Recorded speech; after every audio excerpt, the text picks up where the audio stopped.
1956 में आंध्र को तेलंगाना में रियासत हैदराबाद में जम किया गया। उस वक्त तेलंगाना के अवाम के साथ नाइंसाफ़ियाँ चलती रहीं। चुनाचे हम एजिटेशन जभी से चल रहा था तेलंगाना की अलहदगी के लिए। उस वक्त 1960 में तेलंगाना फाउंडेशन का हम लोग बुनियाद रखे, इसके लिए तेलंगाना की अलहदगी के लिए काम करते रहे। उसके बाद 1969 में डॉक्टर चन्ना रेड्डी साहब का बहुत बड़ा जो उनका TPS बनाया उन्होंने। हम हर महल्ले में हर जगह हम लोग जाके तेलंगाना फाउंडेशन की तरफ से जाके हम एक ही जमात बनाए, वो TPS के साथ हो गए। चुनाचे आंध्र प्रदेश अलग होने के बाद वो था, मगर बाद में कुछ ऐसे मराहल आए कि वो बनने की बजाय कुछ जैसा एडमिनिस्ट्रेटिव ट्रिब्यूनल वगैरह कुछ मरा दे के उसको जो है थोड़े दिन के लिए कायम रोक दिया गया था। फिर उसके बाद 1956 में तेलंगाना अमलन जो है वो 1953 में Indian government reorganisation of states का एक वो निकाली। रीऑर्गेनाइजेशन ऑफ स्टेट्स में इसको हैदराबाद को रियासत हैदराबाद के 3 हिस्से करिए, कुछ मराठवाड़े में, कुछ कर्नाटका में और कुछ तेलंगाना स्टेट बना के पाना। उस वक्त तेलंगाना ही था। तेलंगाना एक रीजनल कमेटी, रायलसीमा, तेलंगाना और आंध्रा, ये 3 सब एक कमेटी रीजनल कमेटी थी। इनका अलग अलग बजट बना के सबको अलग अलग दिए। KV रंगा रेड्डी साहब पहले चेयरमैन थे हमारे तेलंगाना रीजनल कमेटी के। उस वक्त तक तेलंगाना का वो नहीं था। जब एजिटेशन हुआ तो एजिटेशन के बाद में ये तेलंगाना बोल के रखे, हालांकि रियासत का नाम तो रियासत हैदराबाद ही था। अब जब मुसलसल देश चल रहे थे तो 1960 में तेलंगाना फाउंडेशन हम बुनियाद डाले थे। उसके तहत हम बहुत से जो है पब्लिक की तरफाई काम करते रहे। सबसे पहले मैं जो ख़ास तौर से आपको बताना चाहता हूँ कि 1947 में सर निज़ामुद्दीन एक 2650 कर एक यूनानी दवाखाने के लिए पब्लिक इंटरेस्ट में गवर्नमेंट को दिए थे। मुसलसिल चलता रहा, लेकिन ये 40 साल की अदालती और दफ्तरी कारोबार करने के बाद कई कब्जे इस पे हुए, वो ज़मीन पे वो छुड़ाते गए। फिर ये हमारे उसमें यूनानी दवाखाने के लिए वो कमिश्नर इंडियन मेडिसिन को ये दे दिया था। देने के बाद में फिर तेलुगु देशम गवर्नमेंट आई। आने के बाद में उन्होंने एक रिसर्च SC/ST रिसर्च कॉर्पोरेशन एक वो डाल के उसमें उन्होंने बंडा क्योंकि कोलिशन में थी BJP के गवर्नमेंट, तेलुगु देशम गवर्नमेंट, वो वहाँ एक मंदिर बना दिया और उसको ये सेंटर बनाए। फिर तेलंगाना फाउंडेशन की तरफ से कोशिश करते हुए हमारी कोशिश को हम कायम रखे और फिर अदालत हो गया। अदालत के बाद जाने के बाद ये हमारे यूनानी दवाखाने के लिए हमारे दवाखाना आ गया। उस वक्त चीफ मिनिस्टर कांग्रेस राजशेखर रेड्डी साहब 3,50,52,00,000 रुपये एकदम सैंक्शन करे, मीटिंग करे, इंडियन मेडिकल इंफ्रास्ट्रक्चर कॉरपोरेशन को वो अमाउंट भी रिलीज़ कर दिया। बिल्डिंग बन गई। बिल्डिंग बनने के बाद में इस दरमियान वो तेलंगाना 2014 में तेलंगाना बना और टालम टूल करते रहे। और अब इस वक्त एक गार्बेज गोदाम बना हुआ है, दूसरों के हक़ में है। ये जब से ये हमारा तेलंगाना हुकूमत बनी है, ये इन दवाखानों के लिए सब बहुत कर रहा। वैसे यूनानी दवाखाने नहीं, एक ही दवाखाना खुली कुतुब के ज़माने से चल रहा है। अभी हेल्थ मिनिस्टर साहब हर ज़िले में एक मेडिकल कॉलेज खोल रहे हैं, लेकिन यूनानी एक कॉलेज को महफूज रखने के लिए उनके पास कोई नहीं है। कोविड का जो है एक सेंटर बना दे के रखे थे कोविड के ज़माने में, और ना तो उसके स्टाफ है, ना लेक्चरर्स है, ना प्रोफेसर है। इसके ऊपर नहीं, सारा मुसलसिल हुकूमत की तरफ से नाइंसाफ़ियाँ हैं, ये चलती रही। इससे हट के जितनी औकाफ़ी जायदादें हैं, अगर ये औकाफ़ी जायदादों को अगर वो वोट के कंट्रोल में कर दिए, सबसे पहला काम ये होना चाहिए, हमारा पुराना मुतालबा ये है कि वक्फ कमिश्नरेट बना के गवर्नमेंट के तहत लाना, जैसा कमिश्नर ऑफ एंडोमेंट्स है। ये नहीं करके रख रहे हैं। इसके ऊपर पूरी जायदादों 99% जायदादों में जो पुरानी निज़ाम की हुकूमतें हैं कब्जा हो गया है। जितने बड़े बड़े स्कूल थे, जैसे आयजा स्कूल है, आसफ क्या स्कूल है, मुमताज़ कॉलेज है, मालूम है, ये सारे कॉलेज में जो है कब्जे हो गए, सब कब्जेदारों में। अगर ये सारे एक एजुकेशन कमेटी बना के ये सारे लें तो मुसलमानों को अगर तालीम है ये हमारे इदारों में अगर दें तो मुफ्त तालीम दी जा सकती है। और हमारे को जो आमदनी हमारे जायदाद की है उससे रियासत तेलंगाना और रियासत हिंदुस्तान की भी जो है हमको माली इमदाद हमारी तरफ से हम दे सकते हैं। हमारे को किसी के मदद की ज़रूरत नहीं है। गवर्नमेंट के ये सरपरस्ती की भी ज़रूरत है, हम खुद कर सकते हैं बशर्ते कि हमारी जायदादें हमारे हक में दे दें। ये सारी 99% जितनी भी हैं औकाफी जायदादें ये सारे जो कब्जे हो गए, और बहुत से तो ऑफिसर्स बन गए, ऑफिसर्स को ख़त्म कर रहे हैं, जैसा इंडस्ट्रीज दफ्तर है चिराग अली गली में, और दूसरे ये सी ऑफिस है, इंजीनियरिंग ऑफिस जहाँ भी हैं वसी अराजी पे बने। उस्मानिया यूनिवर्सिटी है जो उस्मानिया यूनिवर्सिटी को भी ख़त्म कर दिया गया। लिहाजा ये मौजूदा हुकूमत जो पहली तेलंगाना हुकूमत है किसी के मफाद में नहीं, अवामी मफाद में नहीं है, हर एक के लिए है। और एक दूसरा केस बहुत इम्पॉर्टेंट मैं आपको देता हूँ, हरमैन शरीफैन के 5 जायदादें वक्फ हैं। ये 5 में एजुकेशन इंस्टीट्यूशन है। एजुकेशन कमेटी वक्फ बोर्ड में बनी, वो वक्फ बोर्ड में है, जैसा Madina education, Madina public school, ये सारी जायदादें वक्फ बोर्ड के तहत हैं। इसका आरिफुद्दीन साहब को उसका मोतमद बनाए थे और एजुकेशन के कमेटी का सेक्रेटरी बनाए थे। उस वक्त मन्नान साहब इसके, डॉक्टर मन्नान साहब इसके सदर थे। खैर ऐसे तो बहुत लोग आए गए, लेकिन इन्होंने अपना कब्जा जायज रखे।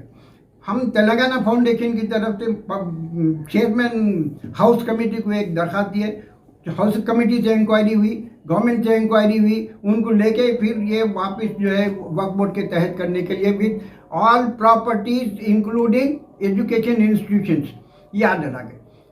उसी वक्त शेख मोहम्मद इकबाल स्पेशल ऑफिसर आए थे, मैं नाम बहुत उससे लूँगा, ठीक है। वो आके पूरी जायदादों को अपने कब्जे में, वक्फ बोर्ड के कब्जे में ले लिया गया। उसके बाद में अब जब ये हुकूमत आई तेलंगाना हुकूमत, तो आरिफुद्दीन साहब तो मर गए थे, वो उन पे एक्शन लेके कहाँ डिसिप्लिन एक्शन लेने का जहाँ ऑर्डर है हाउस कमेटी का, अगर हुकूमत हाउस कमेटी को भी नहीं मानती है जो अदालती पावर रखती है, असेंबली की अप्रूव्ड कमेटी है, उसमें जब अप्रूव भी उसकी उस पर अमल करे बगैर अब सुना गया ये आरिफुद्दीन साहब की बीवी को पूरी जायदाद वापस कर दिया जो वक्फ बोर्ड को आ गई थी। ये सरासर एक साजिश है। एक साजिश के तहत हम लोगों को पछाड़ने के लिए, मुसलमानों की तालीमी जो है गुर्बत और इफलास में रखने के लिए, उनको तालीमी मैदान से बाहर करने के लिए एक आमदन किया जा रहा है। और इसके लिए हम मुसलसल लड़ते रहे हैं और अभी हम लड़ते रहेंगे इसके लिए। और वैसे एक निज़ाम जंग ये तो दवाखाना बना, वैसे कई ऐसी काफ़ी जायज़ हैं, जैसा हुसैन शाह वली की जो हाउस कमेटी बनी हुई है वो दारुस्सलाम की बनी हुई है। वो जो है उनसे हुसैन शाह वली से कोई ताल्लुक़ नहीं है, उनका मसलक अलग है, इनका मसलक अलग है। लेकिन कमेटी एक भाई सदर, एक भाई मोतमद, एक भाई खातिन और 2 भाई अराकीन हुसैन शाह वली कमेटी ये बनी है वक्फ बोर्ड की तरफ से। इसलिए हाई कोर्ट में जीतने के बाद सुप्रीम कोर्ट में इसलिए हारे कि उसको वक्फ के जो वकील साहब हैं उनको तो बिठा दिया गया, और चीफ मिनिस्टर साहब हमारे तेलंगाना के सीनियर वकील सुप्रीम कोर्ट के थे जो उनको हुकूमत की तरफ से वकील मुकर्रर किया गया। ये कायदों को भी मालूम है, हमारे कायदीन को भी मालूम है, सब इसमें मुलविस हैं, सबकी जो इसमें शिराकत है, किसी को अलग है नहीं बोलते। ये सारी चीज़ सामने हैं। अब खाली मुसलमानों को पस्ती में डालना, गुमराही में डालना, उनको तबाही की तरफ ले जाना, ये सिर्फ जो है एक एजेंडा है जिसका जो है हमारे कायदीन भी उसका दे रहे हैं, हमारे लोग भी दे रहे हैं। ये बहुत शर्मिंदगी की बात है हमारे लिए भी। और ये सारी देखिए ये पूरे हाई कोर्ट से सुप्रीम कोर्ट तक है, ये सब निज़ाम जंग का है, मदीना एजुकेशन कमेटी का है। ऐसे कई केसेस हैं जो हम लड़ रहे हैं और हम उसके अलग अलग तरीके से लड़ते जा रहे हैं। इससे हट के भी जैसा ये माइनॉरिटी अब स्कीम्स आप दे रहे हैं, बहुत बच्चों की फीस रियम्बर्समेंट स्कूल है, इंजीनियरिंग कॉलेज एंड टेक्निकल ये कॉलेजेस के लिए, लेकिन वो फीस नहीं देने से बच्चों के सर्टिफिकेट रोक ले रहे हैं। जो कौन रहते हैं? Minority colleges. बच्चों के सर्टिफिकेट रोकने से इंजीनियर पास करने के बाद 2 साल तक सर्टिफिकेट रोक लिए, जिसकी वजह से ना तो हायर एजुकेशन को जा सका और ना जो है तालीम अपनी कंटिन्यू कर सका। ये हमारे तेलंगाना एजुकेशन कमेटी की तरफ से अनवारुम कॉलेज में एक बच्ची को हरास करे, 58,000 रुपये उससे डोनेशन लेके सबमिट दिए, उसको नहीं बिठाए। हम लोग हाई कोर्ट को जाके बच्ची को यूनिवर्सिटी के खिलाफ डाल के हाई कोर्ट एग्ज़ाम में भी बिठाए, और उसके बाद में ये बच्ची के सर्टिफिकेट दिलाने की वजह से दोबारा इन्हें नौकरी पे गई, वरना जो है बिल्कुल गरीब गुर्बत में जो है उससे वो वैसे मुसलमान का। और ऐसे बच्चियाँ एक मेडचल में है इफ़त जहाँ, उसके सर्टिफिकेट रोक लिए। DSR इंटरनेशनल स्कूल में काम कर रही थी वो, उसके certificate is treated as property by the Supreme Court. Nobody can stop or nobody can take the certificate either in college or in service. आप सर्विस कॉपी जीरा से लेके अटेस्टेड करके वापस करना है, वो ये कानूनी जुर्म है। पुलिस स्टेशन में बिठा के हम लोगों को, ये पूरे लोगों के सर्टिफिकेट बच्चों को दिलाए, और वो आज अल्लाह के बदले पढ़ भी रहे हैं, बाहर भी चले भी गए, मुलाजिमत में भी चले गए, वो लोग कुछ काम कर सक रहे हैं। ये काम करना किसी क़ियादत का काम है। अब लोग बोलते हैं कि मुसलमानों की क़ियादत नहीं है। अब ये जाएंगे तो किसके पास जाएंगे? तो इसके लिए किसी को आगे आना ही है।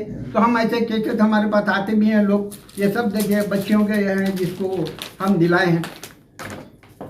पुलिस स्टेशन में अनवारुल कॉलेज साहब के भी नाम, बहुत बड़े नामकारी नवाब हैं, उनको भी पुलिस स्टेशन में मिला के बच्ची के सर्टिफिकेट दिलाए। ये जो है आपके अनवारुल कॉलेज के अलावा ये कौन सा एक ये DRS इंटरनेशनल स्कूल, और ऐसे माइनॉरिटी इंजीनियरिंग कॉलेजेस हैं जो सिर्फ पैसा बनाने के लिए कॉलेजेस खोले हैं। इससे सिर्फ मुसलमानों को कोई फ़ायदा नहीं है। ऐसे कई स्कीम थे जो गवर्नमेंट निकाल दी, खाली बेवकूफ़ बना दी, फ़ायदा किसी को भी नहीं। डबल बेडरूम स्कीम दिए, वो मुसलमानों को तो किसी को नहीं दिए। उसमें हमारा तेलंगाना फाउंडेशन से हम रिप्रेजेंटेशन दिए थे। ऐसे मुलाजिमीन सरकार है, आप सबको देने दीजिए, ऐसे मुलाजिमीन सरकार हैं जो 40 साल हुकूमत रहने के बाद में, हुकूमत में सर्विस करने के बाद वजीफे पे गए हैं, ना उनको लोन मिला ना मकान मिला, आज भी किराए के मकानों में। आप उनको क्यों नहीं देते? वो लोग आवाम की खिदमत करें। 40 साल गवर्नमेंट सर्विस में रहने के बाद भी अगर उसका कोई घर नहीं है तो ये भी हुकूमत के लिए शर्मिंदगी की बात है। ऐसे कई मसाइल हैं, जैसा आप कोई भी जरिए, चाहे शादी स्कूल रन दो, कुछ रन दो, या मुकामी आदमी जो कायद रहते हैं, उनके जो छोटे मोटे लीडरान रहते हैं, महल्ले में फिरने वाले, वो लोग फ़ायदा उठाएं, कुछ भी नहीं किया, और बोगस सर्टिफिकेट पे जो सारी चीज़ें ले ली हैं, सारी चीज़ें बोगस सर्टिफिकेट पे, कोई जो है हक नहीं, इम्तियाज़ नहीं। लिहाजा तेलंगाना फाउंडेशन की ये ख्वाहिश है और हम ये कोशिश कर रहे हैं कि हम मुसलमानों को अगर आगे लाना है, उनको एजुकेशन में करना है, तो ये सब लोगों का काम है, जमात का काम है। हम लोग काम कर रहे हैं, गली गली जाते हैं, जो भी लोग हैं हमारे पास खुद आते हैं। तेलंगाना फाउंडेशन, आपको तेलंगाना फाउंडेशन उस पर मिल भी जाएगी। हमारा वेबसाइट तो नहीं है, वेबसाइट खोलने के अभी उसमें नहीं है, अल्लाह चाहे तो देखेंगे। तो हमारे होने के बावजूद भी आपको ये यूट्यूब वगैरह जो भी आपके सर्विसेज हैं, इसके ऊपर हमारी बहुत सारी बातें जो हम करें वो आए। इससे पहले अब आप देखें, इसके पूरे प्रेस कॉन्फ्रेंस हिंदू वगैरह, तेलंगाना भूमि, सभी में जो है सारी चीज़ें आए जो मिला। और ख़ास बात, और ख़ास बात जो है मैं उसका बोलूँगा, निज़ामुद्दीन जंग के दवाखाने का डॉक्टर राजशेखर रेड्डी साहब इससे मुतासिर होकर दवाखाने का नाम सर निज़ामुद्दीन जंग गवर्नमेंट यूनानी हॉस्पिटल नारायणगढ़ रखा गया। इसका भी जो ऑर्डर निकला है, इसका भी जो ऑर्डर है। तो ये सब कुछ हो रहा है, लेकिन ये हुकूमत तो कुछ सुनने तैयार नहीं है। न तो अपॉइंटमेंट मिलता है, ना इंटरव्यू मिलता है, ना उन तक पहुंच सकते हैं। और ऑफिसर से पूछते हैं तो ब्यूरोक्रेट्स, ये लोग मजबूर हैं, करना चाहे तो भी ये लोग कुछ भी नहीं कर सकते जब तक कि सियासी सरपरस्ती उनको न मिल जाए। ये हमारा जो है अभी ये चीज़ें हैं, बहुत सारे मसाइल हैं जो हम उसको कर रहे हैं। आशूर खान है एक, मुझे मालूम है कौन सा है,